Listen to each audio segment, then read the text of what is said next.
welcome to Midwest Paratalk Radio with your hosts, Deb and Gregg.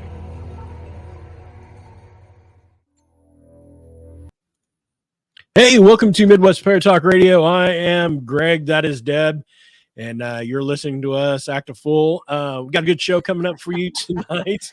I mean, there's no other way to put it. We just, we just acted the fool. Right. Let me turn on the live feed. Here we go. Okay. Yeah, so we got a good show coming up for you guys tonight. We're going to be talking a little bit about the Kokomo boom and what kind of transpired out of that from actually Deb's investigation of the boom. So we've got some cool audio. We got some visual for you guys tonight. So also, if you want to chat with us, I'll bring up the chat. You can go over to Midwest Paratalk Radio on YouTube. We've got a live chat going on there. You can also go over to MidwestParatalkRadio.com. We've got a chat on that page as well. And so, yeah. What's up, Teef? Me and my teeth is just fine. Oh, Lordy. It's been a day. But crisis averted. I got my broken tooth fixed. Yay. Right. Yay. Oh, wow. I didn't want to have to come on this show and look like not have any teeth. Hey, Granny from the Beverly Hillbillies. That's what I sound like. I won't even answer the phone with them. Oh, well, anyway, hey, it's life. That's what happens when you get old, especially when you never had dental insurance as an adult for years and years and years. So right. It is what it is. I'm thankful to have what I have. But anyways, yeah, I'm here. All my bits and pieces are here and ready to go. All your bits and pieces. All my bits and pieces. Well, my bits and pieces are bits and pieces, and we're good to go there too. So, been a real crappy day today. It's just rain.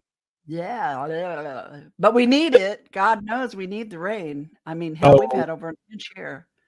No, yeah. my lawnmower's broke. Like dead, right? Get your scissors out. I got 2.5 acres that says that's not going to happen. Oh my God! I mean, seriously, I had a patio in an apartment complex, with this little strip of grass around it, and I literally cut my grass with my kitchen scissors. Oh my God! That's all I had. The thing is, we got 2.5 acres. Yeah. And my lawnmower broke about 3 weeks ago, which was okay because the weather started changing and the grass started to go a little bit dormant. Yeah. Not that big of a deal. Then it started to rain. Yeah. So my grass that was cut turned into grass that's about mid-thigh, almost waist high. So before I got a lawnmower coming next week, but before I do that, I'm going to have to rent a bush hog and get out there and do the side yard before I can even run the lawnmower over it. Yeah, that or you're going to wreck your new lawnmower and put it in the shop. Exactly. Our backyard, our yard was looking kind of crunchy and brown for a while, but it's greened up again and it kind of popped up real quick. And I have 2 little Yorkies and, one's a male and he's got a little bit of a belly on him. So his little thingaling is like, it's grass surfing right now. Dave's got to get out there and mow it or he's going to disappear. I can't even tell when he's peeing because I can't see anything. His little thingaling. His little thingaling is grass surfing. I ain't right. You already know that. Though. You know, right? I got 2 females that don't like the grass to touch their ha-ha when they go pee anyway. So they're thingaling in their ha-has. It's all good. So, all right. Tonight we've got an interesting story. When exactly did the Kokomo boom happen, Deb? It happened on April the 16th, 2008. So it's been a minute ago. Mm-hmm. And okay.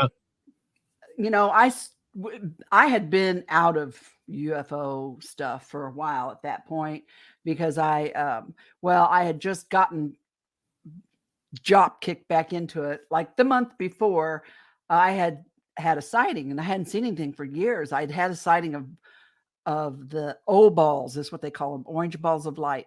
They'd been popping up around Kokomo like mad. There've been like daily people reporting it. And I myself saw 3 of them. I was on my way home from Sharpsville coming up the back county roads. I was headed north and kind of look over this big open area and see, Kokomo. We're on the southeast side of Kokomo. And I saw first one popped up, then a second, and then a third. And they kind of did this weird twirly dance around each other. And they were quite large and they were pretty close to the ground. And I was freaking out. I pulled over to watch. And then I got back in the car and I hightailed it home. And the funny part was when I got out of my car, we live out in the country. I got out of my car to run to the front, ducking as I went in the house. And I don't even know why. It's so dumb, but it's like something from above was going to snatch me. Right. But I was bound and determined at that point that, I told Dave about what I'd seen and he's kind of like, yeah, right, whatever. And I'm like, no, dude, I'm not kidding you. And then I saw it 2 other times with other people. First one, then another one, and then a third one popped in before they disappear. And so I got me one of these low lux Sony camcorders, which were giant at the time, but still, I mean, this wasn't a huge, big one like the first, but I didn't know how to do it. And Right. I didn't know how to operate it very well. I did the best I could, but I was bound and determined to show people that I saw these things. They're real, they're out there, and I don't know what they are. And so I kind of got, thrown back into the whole ufology thing. Right. Didn't really want to, but it had other ideas for me. Right. So, fast forward a month or so, and then April 16th happens, and I'm actually a witness to it. And when I spoke to my old friends in MUFON about it, because it was a big deal, Jerry Sievers was the state section director at the time. He's like, would you please, assist in this investigation? Would you come out of retirement for this? I mean, you are a witness, but you are also one of the best investigators I had back in the day. And I'm like, yeah, I'll do it for you, so I got involved that way too. But first and foremost, I was a witness. So it's pretty interesting. I want to read you a couple of newspaper articles that talked about it. One was from the Indianapolis, let's see. Hold on. Was it Indianapolis Star? I believe. And then one was from the Kokomo Tribune. So, I mean, the story was big enough that the Star picked it up.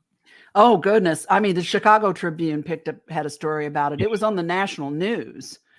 There were a bunch of different, newspapers in big cities around the Midwest here that picked it up and wrote about it. Everybody's story was a little different, but and it was on the nightly news and it was on the national news as well. So it got around pretty quick. It was a pretty big story. Yeah. I mean, I know like 149 people called the police department that night after the boom to report it. And the thing that I always got me was, they, at the end of the day, they claimed that it was a sonic boom. This thing was heard over 3 counties, I think. And sonic booms, as we talked about prior to this, are pretty directional, right. And that just doesn't make any sense that you could hear a sonic boom spread out over 3 counties in a state. And I've heard sonic booms before, living 18 miles south of Grissom and, 6 miles or so east of the edge of their MOA. So I've heard sonic booms before in the 30 years I've been here, and they always sound like a double boom, like a ba-boom, ba-boom, This was a bang. This was not a sonic boom. I heard it. Yeah. So it was definitely, it was an explosion versus any kind of sonic. Yeah. Boom, sonic resonance, anything like that. Exactly. Yeah. Okay. So, and I know the difference, and so did all the other people who heard it that have lived here, because they also heard sonic booms for all the time they've lived here. And like I said, not only do we live 18 miles south of Grissom Air Base, but we live right next to their MOA, which is a military air, that's their operating space. It's where they do their exercise. Yeah. So, Yeah. it wasn't unusual to see jets over there or helicopters. And every now and then you'd see one of those big refueling planes come in and bank around right over my house. And them dudes are huge. But, Right. So anyways, it was, I'll tell you I'll tell you what happened to me that night. And then I'll go on, I'll read the articles. They're short. And then I've got some clips that I want to share with everybody that emphasize my point. I've got clips that I myself took from the internet police scanner radio that night of all of the chatter. I also have, I think I have it on here. Yes, I do. It's a video, but it's technically not a video because you can't see anything of the neighborhood dogs going berserk right before the explosion happened. And also, I actually was able to convert the old video that I had taken while I was out there that night trying to record the aircraft and the orange balls of light before the explosion. And to my surprise, I found my videos. I couldn't open it, but then all of a sudden I got this software where I could convert video from old stuff, and I got it open. I'm like, oh my God. But anyway, I digress. Look at you becoming the tech. Yeah, this old woman here. I couldn't even turn a computer on while I was 35 years old, but whatever. They didn't have computers until you were 35. What are you talking about? I didn't have one until I was 35. Anyway, so I was, like I told you, I've been having my eye on the sky ever since March when I first saw those orange balls of light. And I kept feeling like something was going to happen and I needed to record it. And I needed to prove to everybody that I wasn't crazy. I was seeing this. Yeah. And basically prove to my husband, I don't really care about anybody else thinks, but I wanted to rub it in his face and say, see, look, I told you. But anyway, so that night, April 16th, I took my Sony Low-Lux camcorder and I went over to Jackson Morrow Park, which is right at the edge of the MOA. It was a place where I felt fairly safe at night. I was in the big parking lot that they have there, and there wasn't anybody around me to bug me. And that was the direction that I'd been seeing these things, was over in that general direction, which that's like south and west of Kokomo a little bit, it's between Tipton County and Howard County, but it's in Howard County. Anyway, so I'm sitting in the parking lot with my camcorder and I called my buddy Tim, my buddy Gregg, that'd be you. I called my buddy Tim. He lived down in Florida at the time, and told him what I was doing. And I was trying to get some advice from him about how to do this camera, because I didn't know what the hell I was doing, but I was damn desperate to find something, Anyway, and in the video, let's see here. You can actually hear me talking to Tim. You can't really see anything, so I probably won't. I don't know if I even. Oh, go ahead and play it. Okay, it's pretty short. I'll play that first. Okay. This was, well, actually, is it the same one? Yeah, I think this is the same. I think this one's a copy, and well, I don't know. One's 20 and one's 50. Okay, I'll play the 50-second one first. Camera on, and I'm pointing it right at the area where the light just came on, because I know it's going to come back on again. I can see him. It looks like there's two.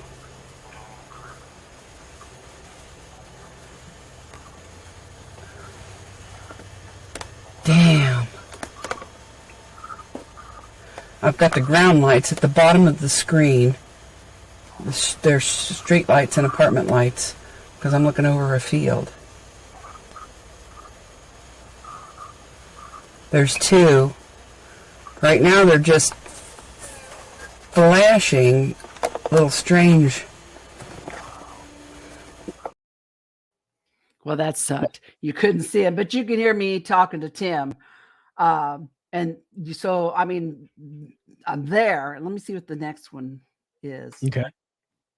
Crash site and any debris, and they're setting up parameters, and they're trying to get a hold of a chopper in the area to be able to fly above and have a better chance of finding any crash if there is one. Nothing's been confirmed. That was driving towards the area, and you can see all of the first responders' lights flashing and everything. Right. Yeah. Okay. Anyhow, I am over there trying to videotape these orange balls of light, and on the big screen you can see a real faint flash. You know, when I play it on like my big TV over here, but you can't see nothing on there, so I apologize. But and you can hear my voice though. I'm pretty excited about something. Anyway, I see these orange lights. One pops in, and then another one tries to pop in. And but then I start seeing something different. And when they got closer to me, I realized they were jets, not airplanes like flying to California, but like military jets. And as soon as they got close enough, the orange lights popped and disappeared like that. And I sat there talking to Tim on the phone and watching these jets like do a crisscross pattern right over top of the area where I was at. Like they were looking for something. I watched them for several minutes, and they would fly down. They would fly to the south. Then they would come back to the east. Then they would come back north again. Then they'd go west, and then they'd come back down south. And there were 2 or 3 of them, maybe 3. I don't know. It's been a while. I can't remember. I have it written down, but anyway, I sat there for the longest time hoping the orange balls of light would come back, and they didn't. It was getting late. I had to pee like a racehorse because I'd been drinking coffee all night, and I had to get up and I had to be at work at 6 o'clock in the morning. So, and it was getting late. So I'm like, I'm going to have to wrap this up, but I can't help but feel I'm going to miss something. Something is about to happen. So I got off the phone with Tim and I went home, which took maybe 5 minutes. Right. And I got to the house. I ran up the driveway, went in the house, went to the bathroom right away, but I felt pulled back outside. So I went back out to the end of the driveway with my camera, and I'm looking towards Jackson Memorial Park. I'm looking west towards the area where I saw these lights. And I decided to try to record. I turned the recorder on because I just kept feeling like that it was going to pop back. And right after I turned on the recorder, the animals, I mean, every animal in the neighborhood, all the dogs and even the wild stuff out there started hooting and hollering. And it was so bizarre that I stood there for a minute and just recorded it. So you couldn't see anything, but it's actually a video, but you can hear them, and I'll play that for you. Okay.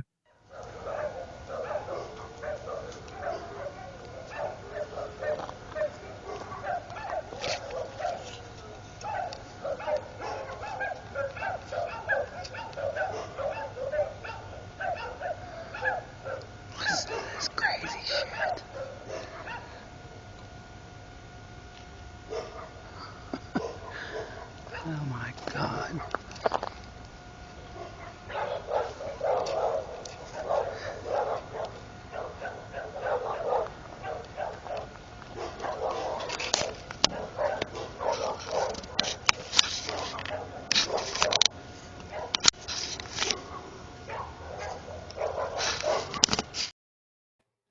So that was bizarre. Yeah. And they were, huh? Said they were getting after it. I mean, there was even like howls of animals. I think that maybe they were like foxes or coyotes or something. I don't know. It wasn't just dogs. And we live in the country, and the houses are far apart. And it's like, right. I've never heard all of them act like that all at once everywhere. It was just bizarre. And I started getting a little creeped out by it. And I decided to go in go up to my office and try to take that video off the camera and get it on my computer. So I ran to my room, put on my nightgown, and then I went to my office. And I'm sitting in my office, and my office is windows that face south and west. The whole sides are windows on both sides of my office, and my computer's like in the corner. So I'm surrounded by these windows, and I'm sitting here, and I remember looking up at the clock, and I believe the clock said 10:25 p.m.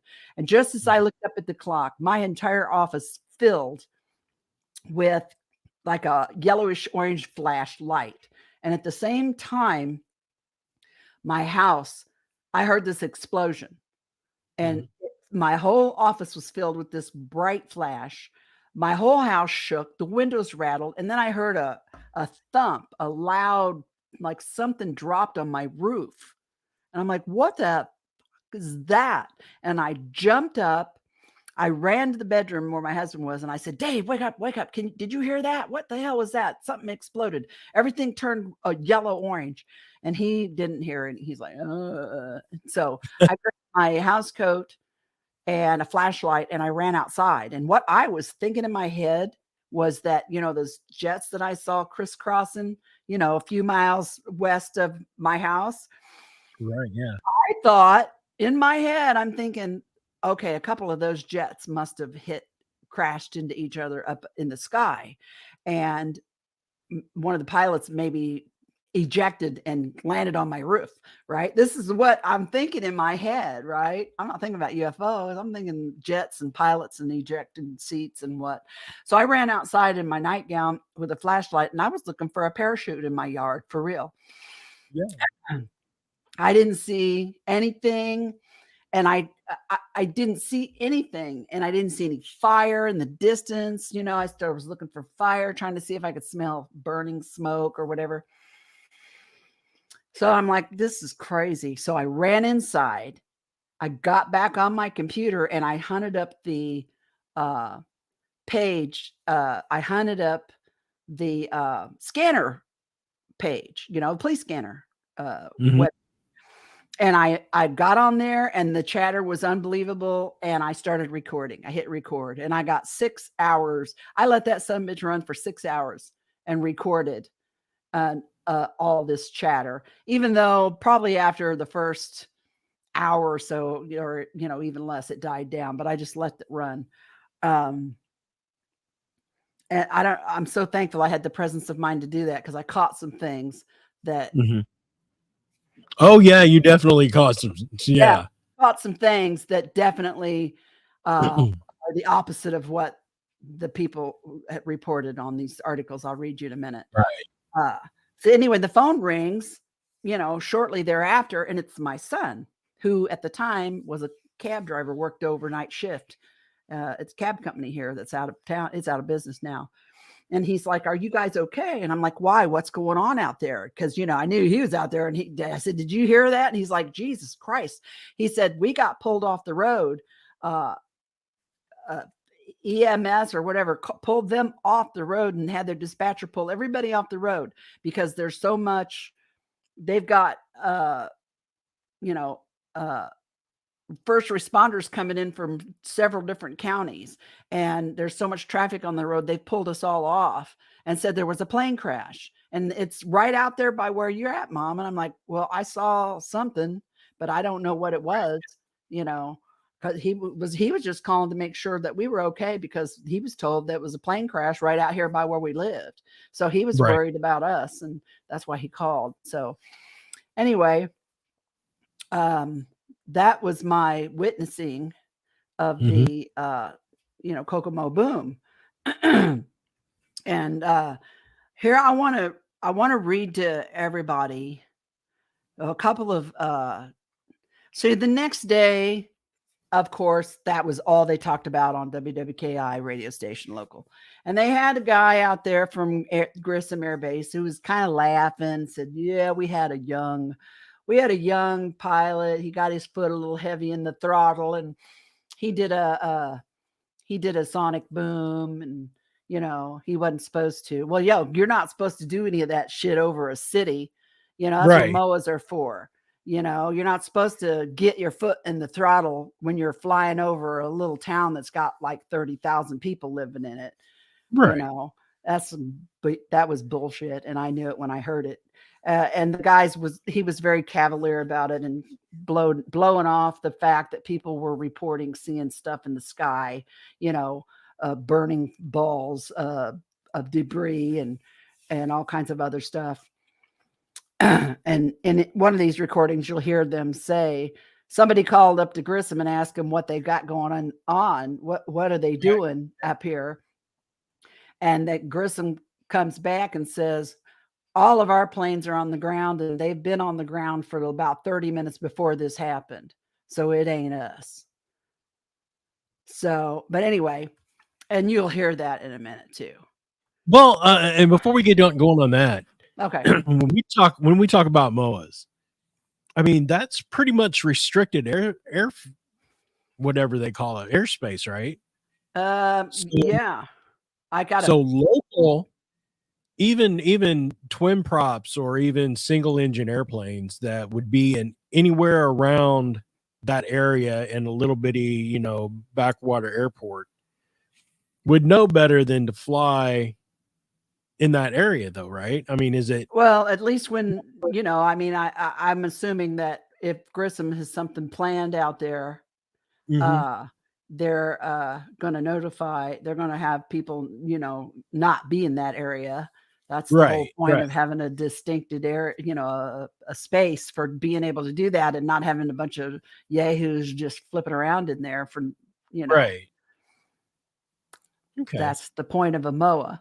And the MOA is supposed to be over unpopulated area. I mean, you may have a farmhouse here or there, but, you know, this stuff was going on right here, right over Kokomo. Yeah. And then the bad thing is the next night, okay, the next night, it's almost like it was an intentionally staged thing to say, see, look, there was a sonic boom, and it was right like over Markland Mall, you know what I mean? And it was almost like they did that on purpose to distract from what happened the night before, right? Right. Oh, another thing, in the course of my research, because, you know, it was eating me up alive. I couldn't stand it. So even before I told move on, I would go out there and mess around. I next day got in the car and went right to because they were reading the coordinates right off on the police radio. So I went there and I got photographs of some, you know, weird dredged up stuff, and not a lot, not a big like airplane crash site, but there were places where there was clearly some scarage on the fields and lots of tire tracks going into the field. And when I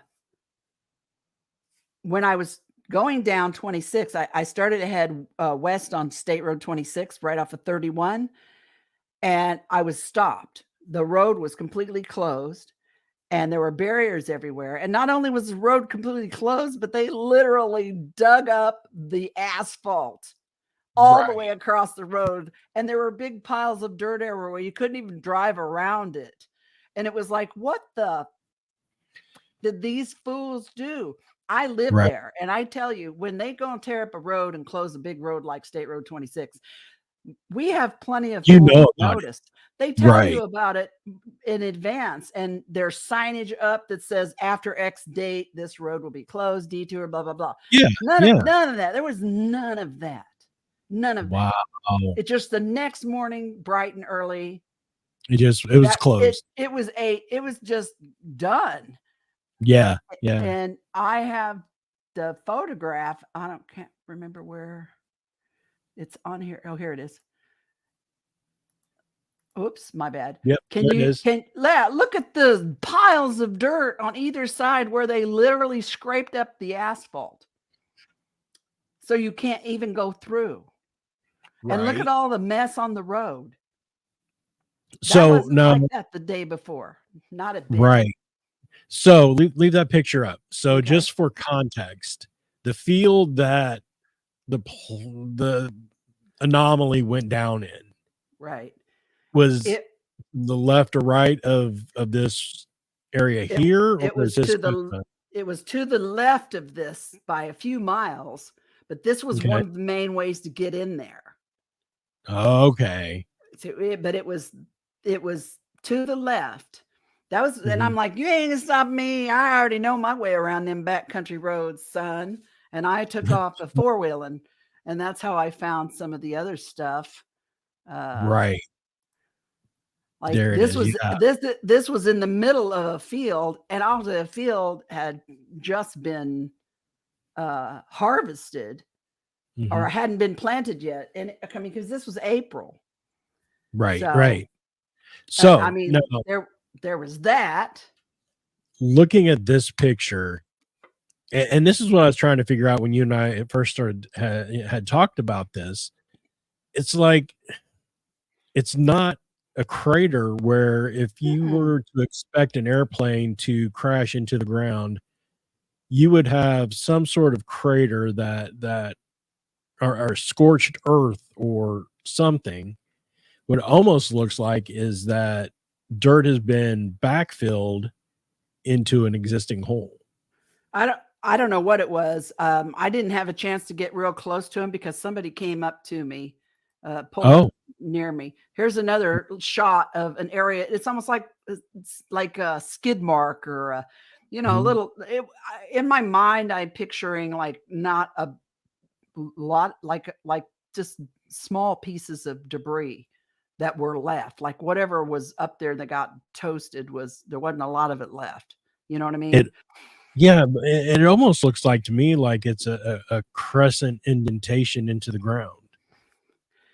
And So, then coming back off of the right-hand side of the screen, it comes up, it curves around onto the yeah. left side and then back down. So, like, if something was to hit there in that type of shape, that part of it went into the ground. And I know this is gonna sound, you guys are gonna laugh at me, but, like, watching, the Next Generation movie where the Enterprise crashed into the earth or to the ground, that type of shape that was created by the nose of the Oh Enterprise. You know what I yeah, mean? and yeah, I see what you're saying. Yeah.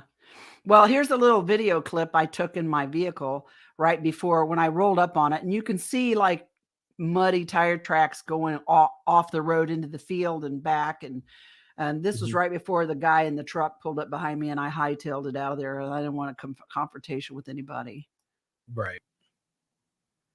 Um, oh, this isn't the video clip. This is just another. There's a video clip somewhere. I might not have uploaded that. Anyway, you can see how close to the edge of the road it got. And right up in this area here, there was a lot of tire tracks going across the grass. You Mhm. know, I thought that was a video. I do have a video of that, but I don't think I uploaded it yet. Now So my anyway, but question you can see that. I mean, this was like these were like little things like this, all scattered across this one field, Mhm. you know, and a little Okay. bit on the other side. Is that a farmhouse off in the distance I don't. Yeah, it might between be. that tree line? Might. Yeah, probably. Yeah, and I don't know if you remember a Diane lady. She lived pretty close to that area. Mhm. Me and the other guy that I was working with MUFON, we actually hit the floor running as soon as we could, and we're knocking on doors all over that area. Also trying to get video from the convenience stores all along 31, security Right. video. But strangely enough, nobody had any video from that night, Of course. which I wanna that go was back to a picture here, and it raised a question for me. Mm. Wasn't that one? Was it this one? This one. All right. You see the ground cover where it's obviously something has disturbed the earth, right? yeah, right. Okay. Now, is this is ground zero, right? This More area is yeah, where, yeah, this is the area like when the guy on the thing says, I'm at the only known debris site, this is yeah. the area he was talking about. That's why I went Okay. there. Now, how come these people in these houses back here? Yeah, I see those houses. I have no idea. And I'm, You know what I mean? huh? It's like I don't know. That's Well, that's fishy to me though. some of the houses that we went to, when we knocked on the door, people did not answer. Some of the people that answered did not want to talk to us. And then Right. a couple of people that answered did talk to us and said they saw what they thought was a UFO coming through the trees. So, Yeah. I don't know who got to them before we did. I actually have a friend who knows some of the people that owned this property, in some of these fields in here, and he's supposed to be talking about, asking them some questions for me, but I don't know. Yeah. Some people don't want to talk about it. They're afraid. So, Right. Yeah. I mean, I get I that. was just out trying to find answers, being how I was the witnessing and showing you the video that I had, played. So Right. anyway, before I go to some of these recordings, clips that I got from the police scanner that night, which was all public, not public. It was a regular old police scanner app, like the old radios, except now it's an app. Or it wasn't even an app; it was a website back then in 2008 that you could go to. But so I got it all legitimately. I just happened to be at the right place at the right time, and I thought to do the right thing. So that's how I caught it. But I want to read to you these two little quick, brief thing that was put out in the mainstream media after the next few days, because so many people were, asking so many questions. Okay. Let me see. This one is from the Indianapolis Star. Let me get this pulled out more. It was posted April 17th, and the author is Tom Spalding. Just so I give credit where credit's due, Well, okay. Fighter jets routinely practice over rural Indiana skies, but a mid-air mistake Wednesday night spooked many people. At least 2 F-16s, and I saw, I think, 3, taking part in a routine training exercise with the Indiana Air National Guard accelerated too quickly at 10,000 feet, causing a sonic boom on the ground below that rattled windows and nerves and had some rural Howard County residents discussing the possibility of UFOs, meteors, and even a plane crash. People just started flooding the radio stations and the police with phone calls. It woke everybody up, said Cameron Huffman, 19, an Indiana University Kokomo student. Like many, Huffman thought he had witnessed a meteorite after he saw flare-like lights in the sky at about 10:30 p.m. while walking his girlfriend to her car. In Howard County, 911 dispatcher took 146 phone calls between 10:25 p.m. and 10:40 p.m. See, I told you, I looked at the clock and it was 10:25. Right. The county also activated its emergency management agency just in case, said Sheriff Marshall Talbert. One witness told us there was a large glow of light that broke into 4 smaller sections of light that cascaded to Earth. Obviously, we are all in a heightened state of awareness. Certainly, when people observe something like that, they do what we want them to do, and that's report it. Some people speculated about meteorites and UFOs, but aviation and military buffs know F-16s practice for a week each month in the night sky in a broad swath of airspace known as the Hilltop Military Operations Area, which includes Lafayette, Peru, Kokomo, Logansport, and other airspaces 30 miles north of Indianapolis International Airport. Logansport Police Chief A.J. Rossi said he heard a loud sonic boom Tuesday night and then heard the sound of a jet high overhead. He said residents also reported seeing fire streaks in the sky. The F-16 chaff flares and looks like a fireball and are meant to emit a heat signature. They burn up in the atmosphere. It's like an anomaly. They've been flying this all week. This is their 1 week of night flying this month, and they've been doing 1 week per month for a long time, said the National Guard Colonel Deidre Tomlinson, a spokeswoman based in Indianapolis. She had spoken to Colonel Jeffrey Solder 122nd Wing Commander of the Indiana Air National Guard based at Fort Wayne International Airport. An internal investigation will be conducted, although it was unclear today if the planes or any pilots were to be grounded. Tomlinson said, breaking the sound barrier is a no-no above residential areas because it can cause this sort of commotion. You're not supposed to hear a boom. That means the pilot nudged it too fast. They made a mistake. Right. Okay. And then the next article is from Mike Fletcher, the Kokomo Tribune staff writer. Let me spread this out so I can see it. Basically says the same thing. Loud boom heard throughout Howard County, Tipton Counties late Wednesday was caused by F-16 fighter jets conducting training in the area, according to the Indiana National Guard report Thursday. Howard and Tipton County police and fire units scrambled to the area of US 31 and 300 North in Tipton County about 10:30 p.m. Wednesday upon hearing numerous reports of a loud boom and strange lights in the sky.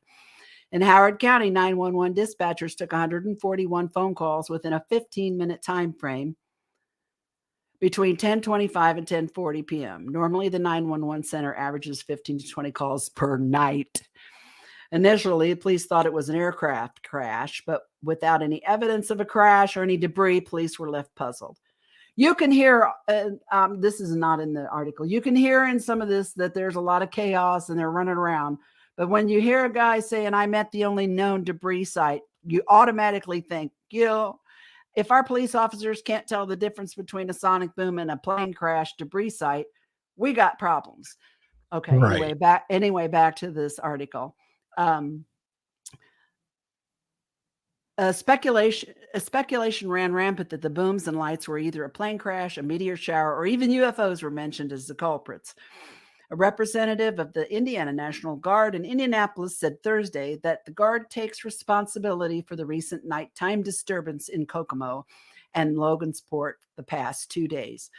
Loud noises reported by citizens in northern Indiana, accompanied by flashes of light and what appeared to be falling debris earlier this week, were the result of training conducted by Indiana National Guard F-16 aircraft, headquarters at Fort Wayne's 122nd Fighter Wing.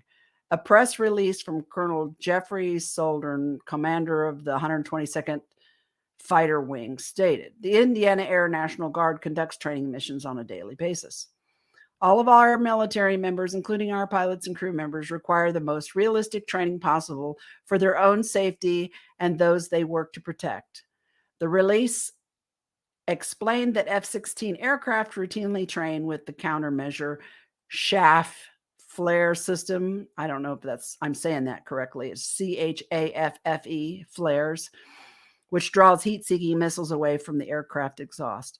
It was the nighttime engagement of this system that resulted in the string of lights reported by citizens, according to the release. I don't recall interviewing anybody that said anything about strings of lights. But anyway, the flares were released over 10,000 feet in accordance with longstanding guidance for Hilltop Military Operations Area that extends from Grissom Air Reserve Base to West Lafayette and includes Logansport, 30 miles north of Indianapolis, bordering Kokomo. Solder also said the area is not designated for supersonic flight and an investigation will be conducted to determine if any aircraft exceeded the speed. I have ordered a thorough investigation to be conducted into why the incident took place.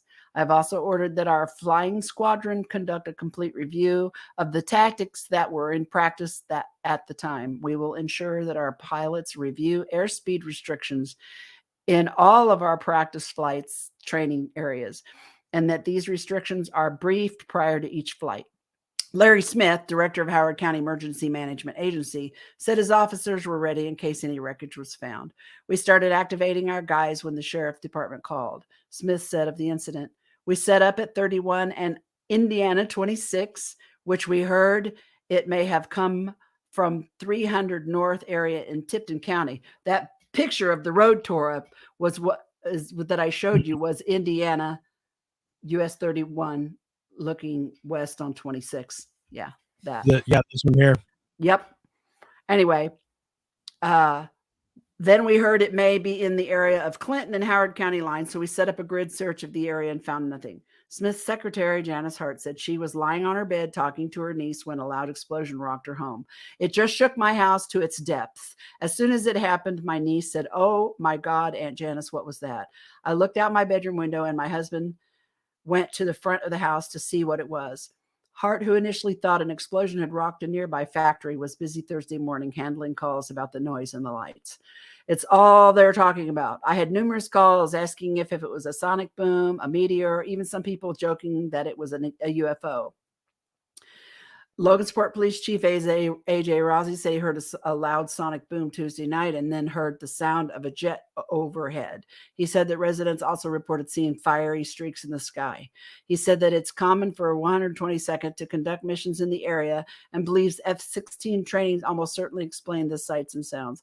We've been doing that training for quite a while. I don't know what maneuvers they're actually doing, but they do shoot out streaks of light.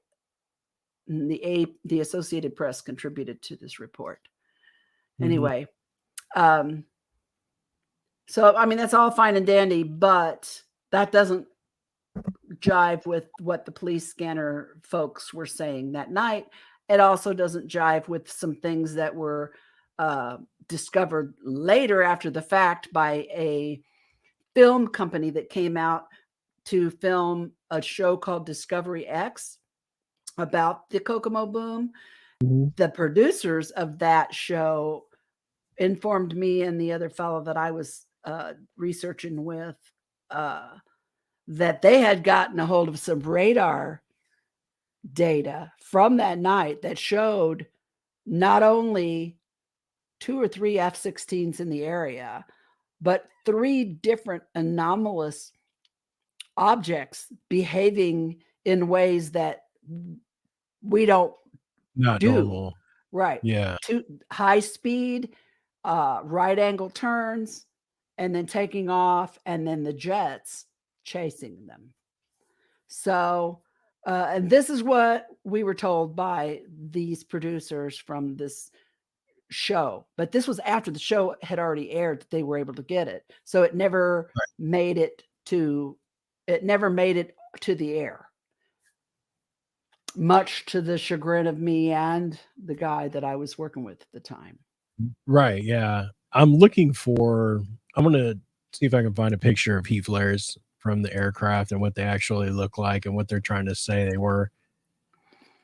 Yeah. And I've seen aircraft flares and they fizzle out. They're not that bright. Even the ones that are supposed to make, that are supposed to put off a lot of heat so that the heat-seeking missiles will go to it instead of to the jet. I get that. I've seen that. And I've also seen the back end of an F-16. I've seen the afterburners, a couple of orange lights.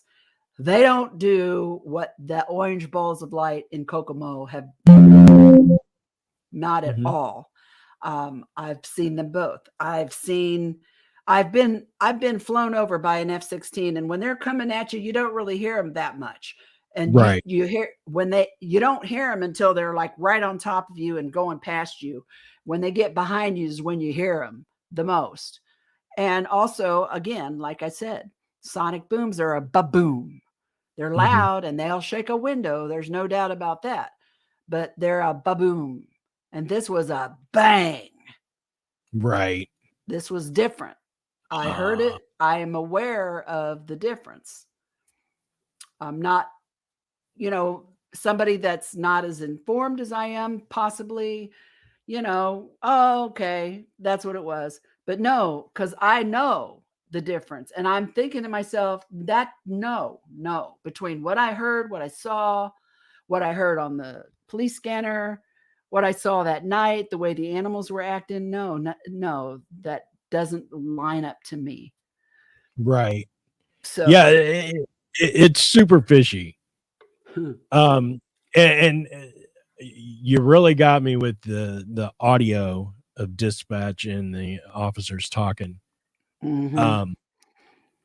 Now one of the clips that I have, the plane, I can't remember whether it was which one. Does it tell me how long they are? Let me see. No, it doesn't. Okay, well, I'm going to play its beginning boom clip is short. That's when I first turned on the recorder, and you can hear all of the different counties that were called in to service and the chaos that ensued. And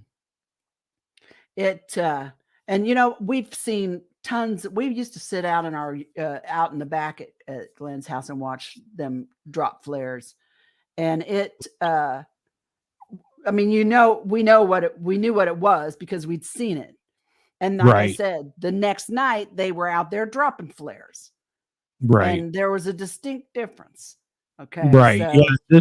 This is for our viewers. This is what flares look like, or heat flares come off of the jets to pull whatever missiles, heat-seeking missiles, away from them, and it's supposed to hit those. But yeah. And they fizzle out pretty quick. Yeah. They're not very long, but I mean, F-16 don't need a lot of time to get the hell out of the way. So yeah, that's right. Okay, so anyway, this first clip. Okay, this is beginning boom reports. I'll play this. Engine, RAS 49, rescue 45, 43, 31, just west of 300 north, US 31, just west of 300 north, US 31, an explosion. Engine 41, engine 42, RAS 49, rescue truck 43, truck 46, engine 31. Just west of 300 north, explosion. And see, they're calling an explosion, not a sonic boom. You'd think they know the difference. RAS 49, right. Rescue 45, 43, 31. Just west of 300 north, US 31, just west of 300 north, US 31, an explosion. Engine 41, engine 42, RAS 49, rescue truck 43, truck 46, engine 31. Just west of 300 north, explosion. That's a lot of shit for a sonic boom. And that's just some of it. Like I said, it ended up being 3 counties. People were reporting it for 3 counties too. You can't hear a sonic boom in 3 counties at the same time. That doesn't happen. No, not at all. So, but see, most people don't know that. Okay, now this one, it may be the longer. I can't remember. I am so bad. Let me just look over here real quick before I do that. So audio files, because I can tell. I'm going to show the MOA.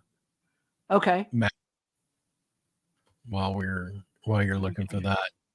Okay. Now I know. Witnesses. This one is about 5 minutes long. This one, so I can play most of it, maybe. Yep, that's the MOA, and you can see here's Grissom Air Base, and then it goes all the way to White County. Yeah, they call it the Hilltop MOA, and then there's another one. The 12-mile MOA is it's closer to Bolton County. Okay, now I can't even read. I can't even see these. God, I'm old. There's Kokomo on the end. See, we're just outside of the edge of the MOA that is like just south of Kokomo. Okay, and for viewers that'll check this out, Kokomo is in the bottom right-hand side of the MOA. Grissom is right in the center on the right. Then you go down a little bit. There it is on the right there. So, all right. Okay. All right. So this one is the witness coming apart. This one's about a 5-minute long clip. We'll see. I can't remember what's on it. So there was talk like that. There was a gentleman that watched it come through the air, and he advised it was not a ball of fire. It was coming apart, whatever it was, and it was about 7 miles west of where we were just at. Okay, I'm heading westbound now on 300 north. Okay.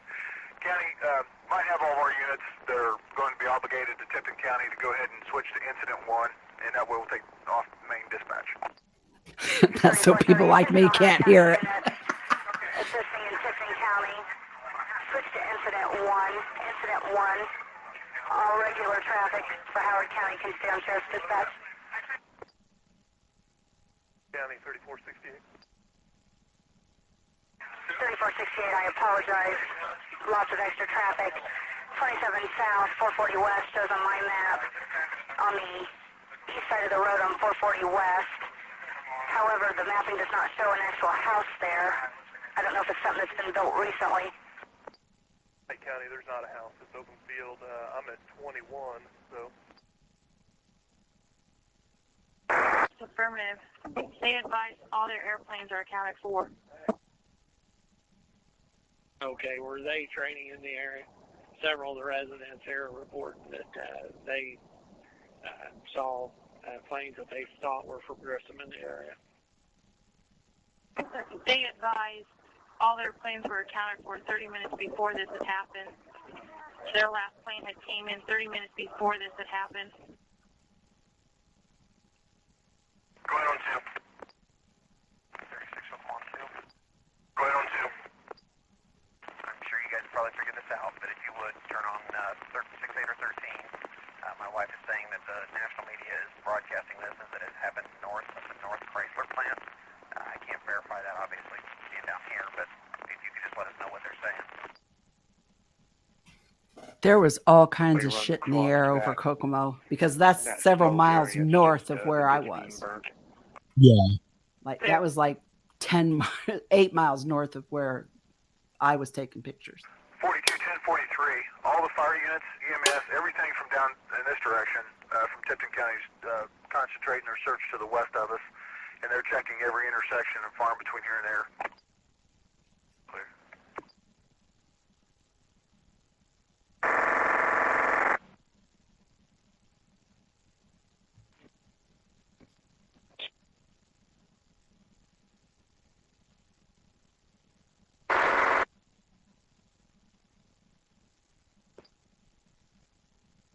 Have Honeywell as the alarm company. I don't have an alarm company listed. I'm trying to see who it is. I've got the TX number. I just don't have the alarm company's name in here.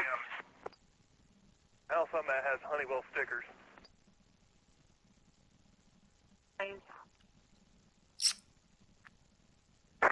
Clear.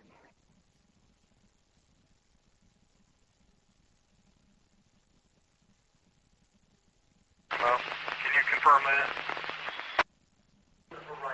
Rescue 45, we cannot confirm anything. Kokomo 47 disregard. He didn't get any. Okay, 47 disregard. Clear. I'm going to head north, reference 36's traffic. Okay. 1043, the news we're getting is it's going to be the 2031. 283 Kokomo, I'm headed to 2831 now to check the area. Okay. And that's south of 26 and 31. That's like the next major road. Intersection, yeah. Yeah, and that's quite a bit of a distance Any too. opportunity, C33 can come to Incident 1. 3430. Call.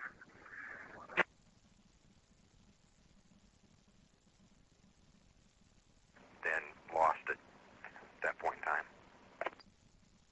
348 Kokomo, I observed that myself. 368, or check, 268. All the witnesses accounts, it appears to be somewhere south and west of about 500 north in Tipton County.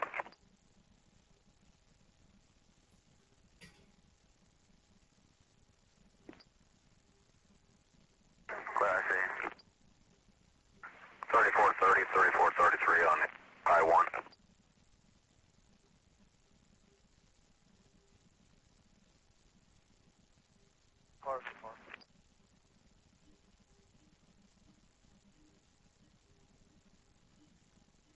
Howard County, ambulance 81.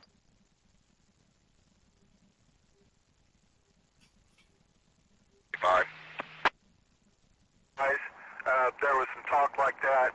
There was a gentleman that watched it come through the air, and he advised it was not a ball of fire. It was coming apart, whatever it was, and it was about 7 miles west of where we were just at. Okay, I'm heading westbound now. Okay, because that's on a loop. So that's that one, and then the plane down one. Here's where we get some more interesting information. State police just called, believe it is a plane down. A plane down at this time. We were trying to figure out the location.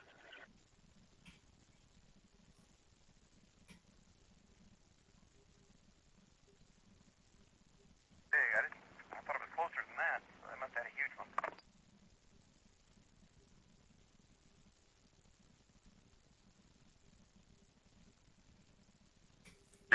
around. 305.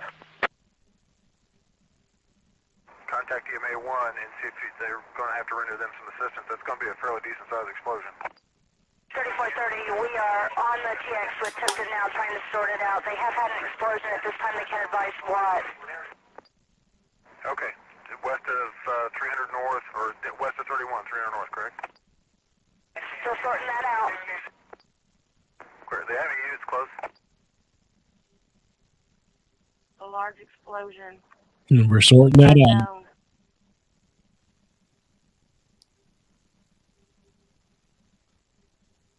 Just west of 300 north of US 31. Just west of 300 north. Hold on. Just west on 300 north of 31. That was just random. Somebody's inside the house. He's going to be standing by outside the residence. 2222 Saratoga. 384. 4484 of it, Senator Park. I heard Jefferson and Dixon. 42 Kokomo. What was the address on Jefferson? I'm about 23 now. 311 East. Through Tipton County has requested multiple fire units out of Howard County. They do have some type of huge debris field at that location. See? Are all of the policemen in this area idiots or something? It is an aircraft down. They are scrambling all over that area trying to find something. For your information, it's an aircraft down. Possible aircraft down. And now he says possible, but he didn't say possible. 3464. I am 1041. I'll start that way. 84.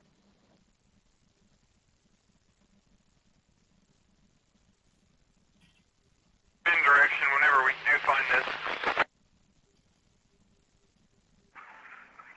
Assist Tipton County. US 31, 300 north, US 31 and 300 north, just west of that intersection. Reference a explosion, being advised possibly an aircraft down. 300 north and 31 in Tipton County. Timeout 2236. Fighting west of US 31 on 300 north. That's the only information we've been given so far.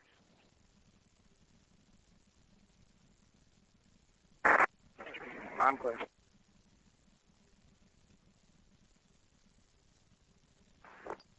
Harrison Fire. When you set off Taylor's tones, did you advise that was for Harrison and Taylor? I was just dispatching Taylor at that time. I was getting ready to dispatch Harrison as well. I was going to set off your tones and have you all en route as well. Clear. Go ahead and set off the tones. 10-4.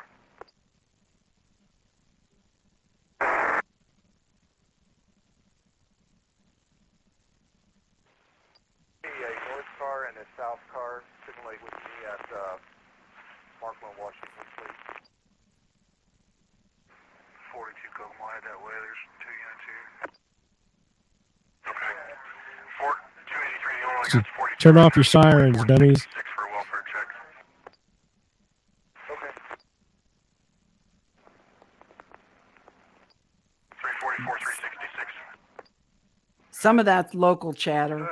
you know, 404 in South between. Union Apartment 1, 404 South Union Then there'll Apartment be number 1, some check more welfare of Julie Dillinger. more plane stuff come She in. texted complaining that Kathy Greer pretty much was battered last week by Team And can you hear them in the background? They've had an aircraft go down. Believe she was disconnected on the line. She's requesting we check her welfare. 404 South Union Apartment number 1. That's east of 31. That's east of 31. Scene, it says it's east of 31. All responding units, it's east of US 31. On 300 North. 300 North. 45 clear. 41 clear. 541. Well, Terry Greer needs to grab a baseball bat. Right, Markland and Washington at the video store. Clear. 1657. I'm at business 31 and 31. You need to be en route to Howard County's call. They're so confused. 1647, that's affirmative.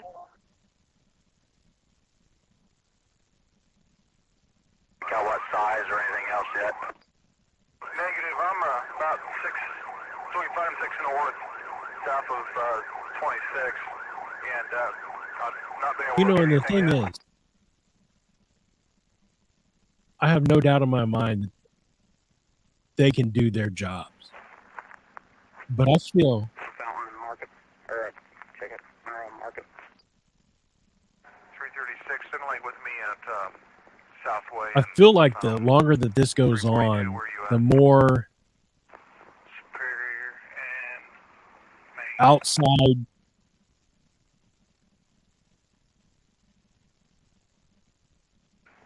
From Markland right now.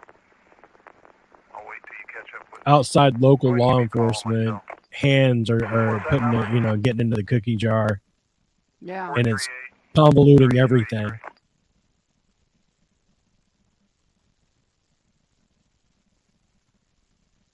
3433. I'm clear at 3430, 3461, 3464, 3433. All out to that area. Also, we were advised to contact EMA 1. I have him on TX at this time. We're trying to get some more EMA units down that way. 30 advised you wanted the rest of our units to stay in our county. Court, thank you. 3433.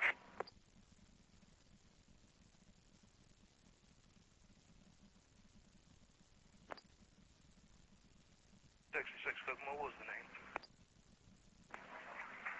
6610. What was the subject's name for welfare? Julie Dillinger. That's who we're checking welfare.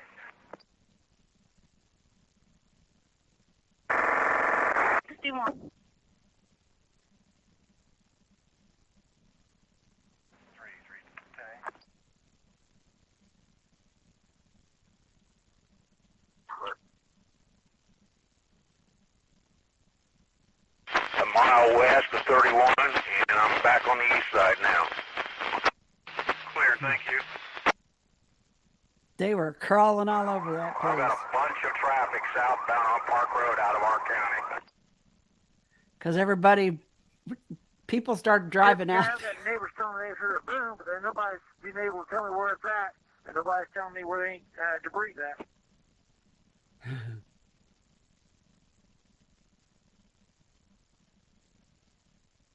2 miles west of 31, and there was nothing out here. I'm going to start back toward 33's location. 3430. Okay, I know you're 10-6.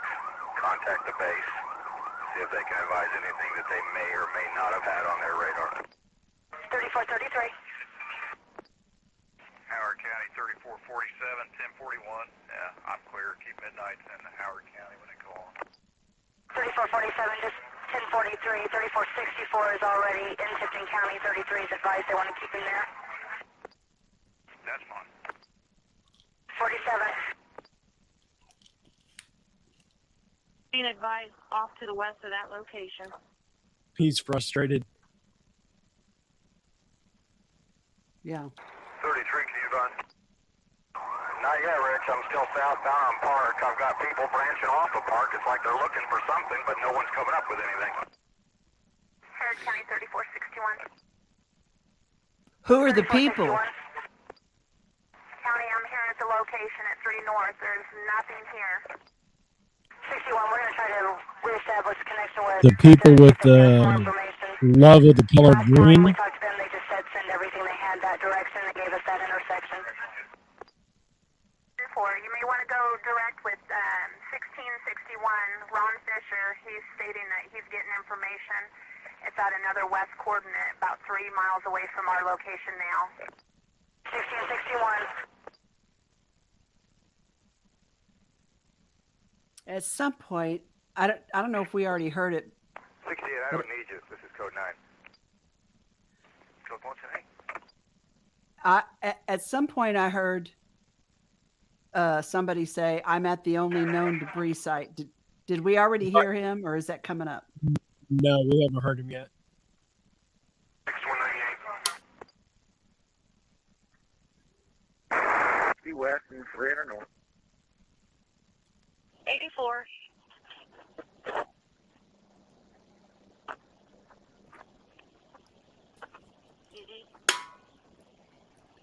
Hope it's okay. We're going over time, but Yeah, that's good.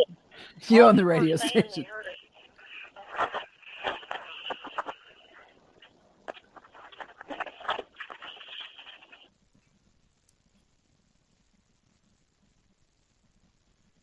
Tipping County, engine 31's on the scene at 300 north and 31. Revised engine 31, extend it to 5760 west, 5760 west on 300 north. Clare County, we're on the scene. Clare. Tipping County, be What advised, scene? take your 4-3s with North Stage 40 is. US 31 on 300 north at this time. Okay, since that's the only known location of debris, you want to go ahead and set up a perimeter from there back to the nearest crossroads? That right the fuck there. See? I told you. What the fuck? Ricky's clear, and they'll maintain dispatch until further notice. 25-1, thank you. 76 to that area. They think we're stupid. 1043. Had a CP call in advice. 6143 north, 200 west. 6143 north, 200 west. Just west of that location, she advised she's seen an aircraft in the air.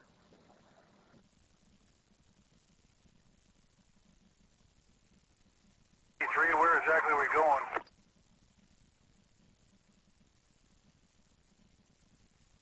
.51.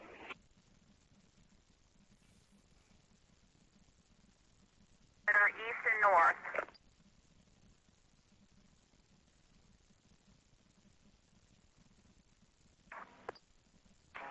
We're on scene.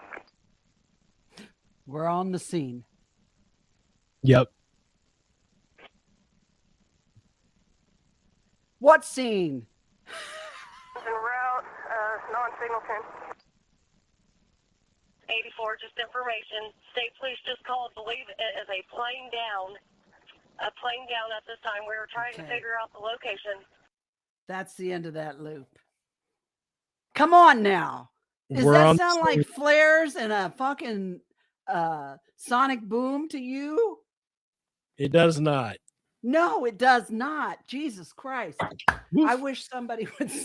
I wish, it's been buried for how many years, but there was something else going on. There's no doubt in my mind, because police officers who are trained don't say shit like that for no reason. Right. Exactly. And like I said, I mean, at first it was somewhat of an organized search. You've got officers gridding out, okay, where it could possibly be.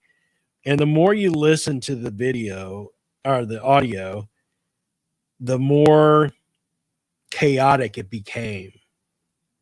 You know, at one point, you know, I think it was a stadium. It was like, let's switch over to incident 1. And yet nobody switched over to incident 1. Did you notice that? I mean, or else it makes me wonder what else they were talking about somewhere else where they were not paying attention to what these guys were saying, because they would have been like, don't say that on there. Right. So so it makes me wonder what the hell they were talking about on incident 1 that they completely forgot that all these other guys were out here saying all this shit. Right. I mean, because there were so many of them. Yeah, because that one officer was like, I'm on scene. Yeah. How many times did you hear him say that? I'm at the scene. I'm at the scene. Well, what the fuck scene are you at? Right. and big debris field.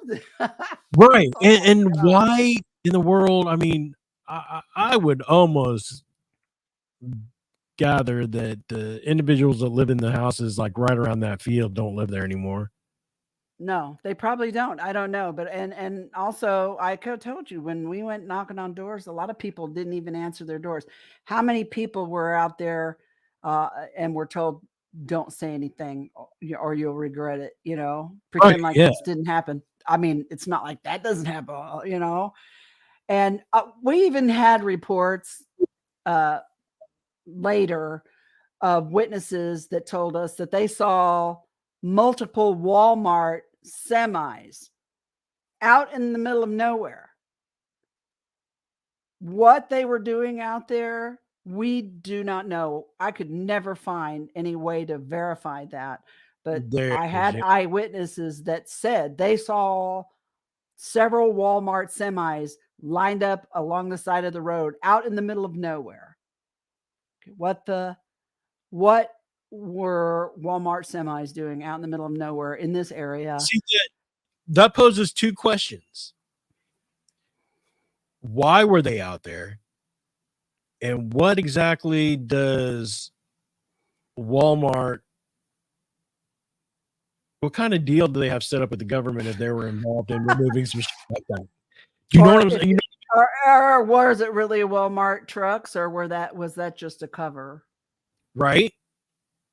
But hey, Sam, we're going to use your trucks. We're going to remove this, you know, alien aircraft that came out of the sky. So we'll need about 15 trucks and we'll just line them up on, okay. And you know what? It's really funny that once that happened, we had multiple reports of these orange balls of light starting in early March, even late February, and all the way up until April 16th. And after this, I don't recall getting any more reports of orange balls of light. So did we shoot something down and run somebody off? You know, I don't know. I'm theorizing. It's just, but you know, I would not be surprised at all if we shot something down. Did you know, you read the newspaper articles, and I heard the broadcasts, you know, on the news and on the radio stations and everything. And everybody was laughing and being very condescending about this. But then I kept thinking to myself, if you could hear what I heard, you would not be laughing. Right. You would be saying, what the actual fuck happened? Because it ain't what you're telling me. Right. Excuse my French. But, you know, it's just, you know, I'm frustrated because I've been hearing that. I've been living, knowing this for over a decade, you know?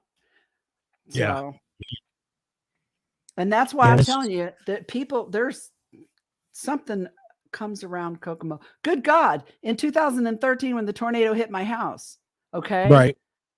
Some dude down in Fishers was filming all the bad weather, and he was filming in Kokomo, and you could see a UFO flying in and out of the tornado as it came through town, and it wasn't debris. This was something completely different than debris.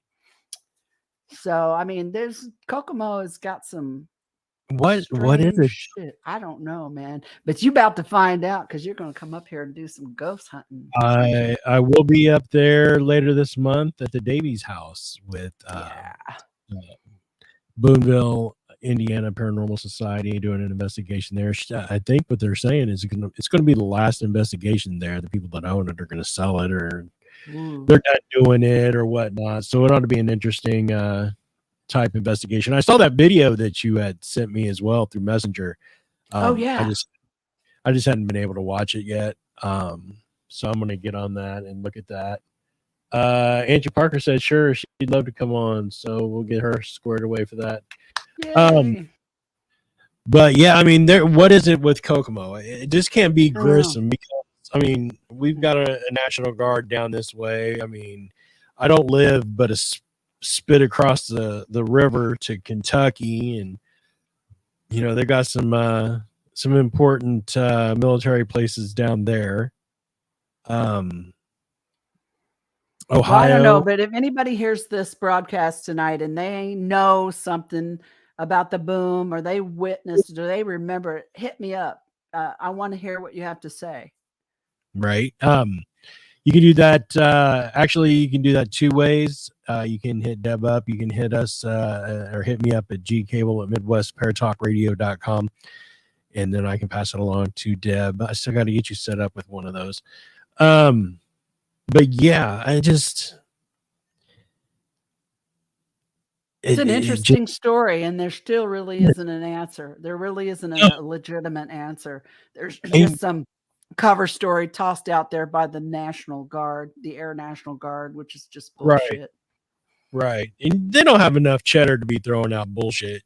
You know what I'm saying? Come on, man. Oh, well. Thanks for letting me talk about this tonight and play these video and audio clips. Did you do that? No, I didn't do it. The ghosties, but the mosties must have done that. No, I mean, it's interesting to me because, one, we don't have an answer. Like, you know, thousands of other stories, you know, not similar, but kind of similar to this. You know, I think just tell me about it. I mean, I know that they exist. You know, they exist. We've seen things that can point to no other way other than some bureaucrat in a green suit telling us, you know, we're batshit crazy. And I'm sorry, I'm a lot of things, but I'm not. I'm not mental. I'm extra, but I'm not extra crazy. I've been tested. And they told me I wasn't. So damn it. Okay, Sheldon.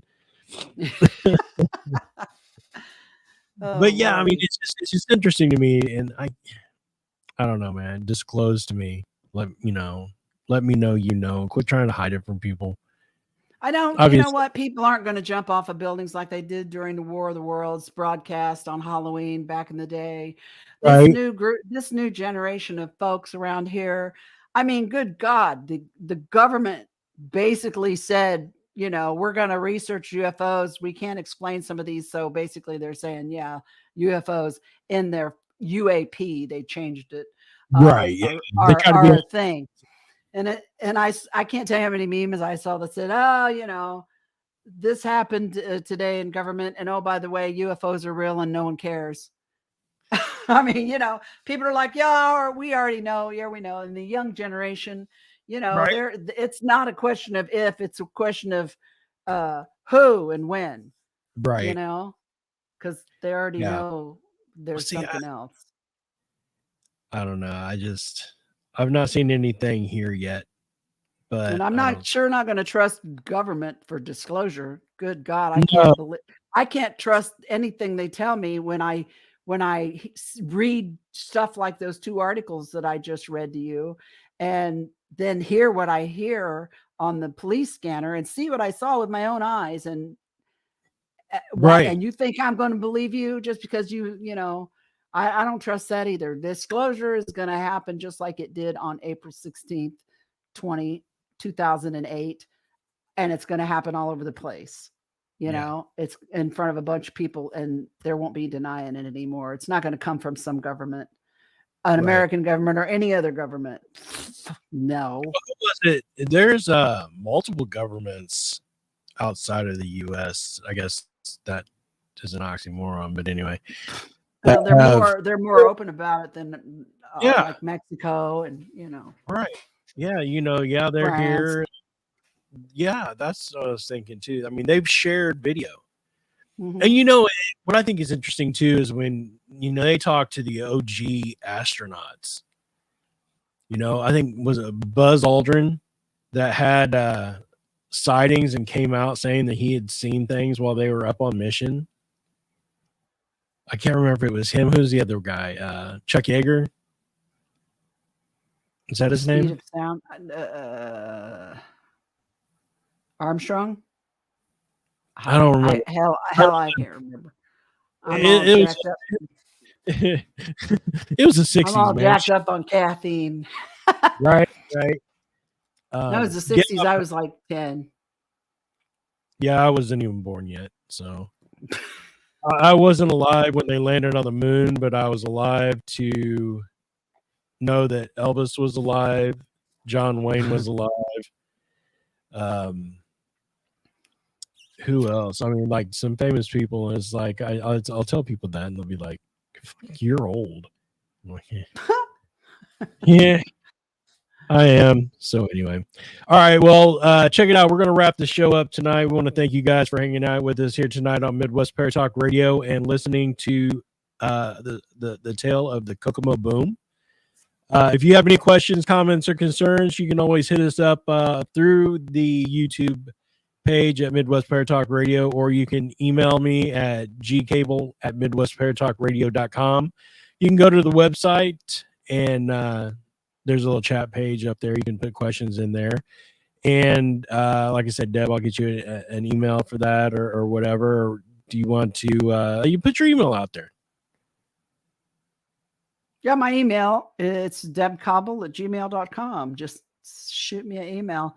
You know, if you have questions, if you have something you want to share with us, just whatever. Whatever you want to hear us talk about on our shows, just let us know, and we will be happy to oblige. Oh, yeah, because we can talk. Oh, hell yes. Say. So, yeah. All right, go over to our YouTube page, Midwest Paratalk Radio, and click the like and subscribe, the little bell notification, so you can see our videos coming up. We're coming at you live every Thursday nights. What else was I going to? Oh, also go to the shop page on MidwestParatalkRadio.com. You can pick up a copy of Deb's book there on the page. You can also click on the Midwest Paratalk logo and get you some Midwest Paratalk merch. So, yeah, that being said, I think that's all I got, Deb. That's all I got. My butt hurts now. I got to get up and walk. My butt. There's something wrong with me. I'm sorry. You're a little extra. That's why we get along. All right, guys. All right, check us out next Thursday, 9 p.m. Eastern, 8 Central, here on the Midwest Paratalk Radio Network.